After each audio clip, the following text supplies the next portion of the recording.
21થી વધારે લોકોના ભોગ લેનારા ગંભીરા બ્રિજમાં હજી પણ બેદરકારી જોવા મળી રહી છે।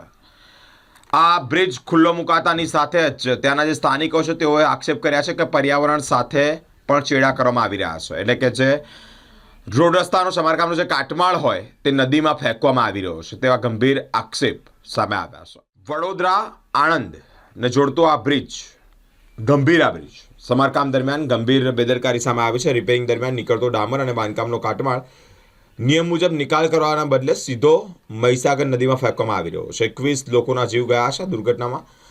સાક્ષી બનેલા બ્રિજના કામમાં બેદરકારીને લીધે જ સ્થાનિકોમાં રોષ ફાટી નીકળ્યો છે। નદી પ્રદૂષિત થવાની ભીતિ પણ છે, તંત્રની કામગીરી પર સવાલ પણ છે। વડોદરા અને આણંદ જિલ્લાને જોડતો મહીસાગર નદીનો આ બ્રિજ ગંભીરા બ્રિજ ગત જુલાઈ મહિનામાં 21 લોકોના ભોગ લીધા છે।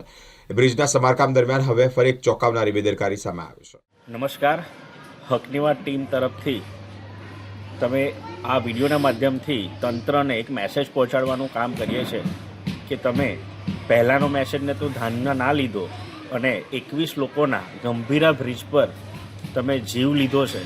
અને હવે એક સોશિયલ મીડિયા પર એક વિડીયો વાયરલ થઈ રહ્યો છે કે એ વિડીયોની અંદર સ્પષ્ટપણે દેખાય છે કે ગંભીરા બ્રિજ એટલે કે વડોદરા અને આણંદને જોડતો જે બ્રિજ છે તેના પર જે કામગીરી થઈ રહી છે એ કામગીરીની અંદર મજૂરો દ્વારા જે ડામર અને કાટમાળ જે બ્રિજમાંથી નીકળે છે તેને સીધો કાયદાકીય રીતના જે પ્રમાણેની વ્યવસ્થાના ભાગરૂપે ત્યાંથી હટાવવો જોઈએ તેની જગ્યા પર મજૂરો દ્વારા સીધો જ તેને મહીસાગર નદીની અંદર એક કાટમાળ અને ડામર નાખવાની પ્રક્રિયાનો એક વિડીયો સોશિયલ મીડિયામાં વાયરલ થયો છે।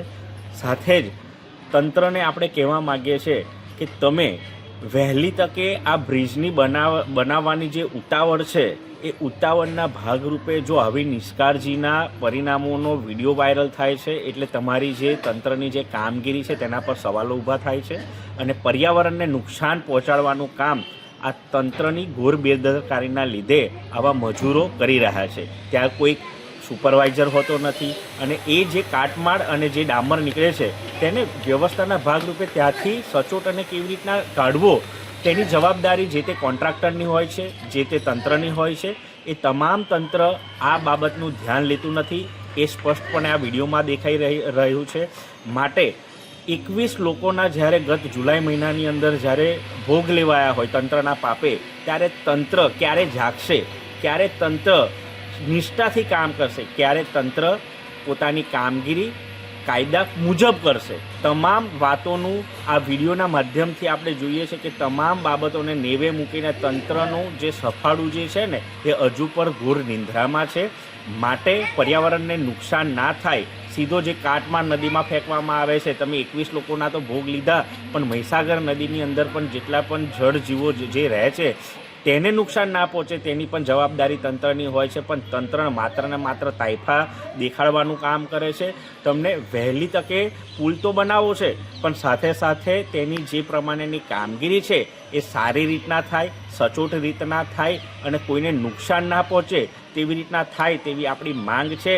જોઈએ કે તંત્ર હવે કેવી કામગીરી કરશે, કેમ કે આ વડોદરા આણંદને જોડતો જે આ બ્રિજ છે સતત વિવાદોમાં રહ્યો છે અને એ વિવાદોના ભાગરૂપે વધુમાં વધુ લોકો નુકસાનીના ભાગરૂપે કોઈ વન્યજીવોને જળજીવોને નુકસાન ના પહોંચાડે, કેમ કે મનુષ્યને અને મનુષ્યના જીવોની તો આ સરકારને તંત્રને કોઈ કિંમત નથી।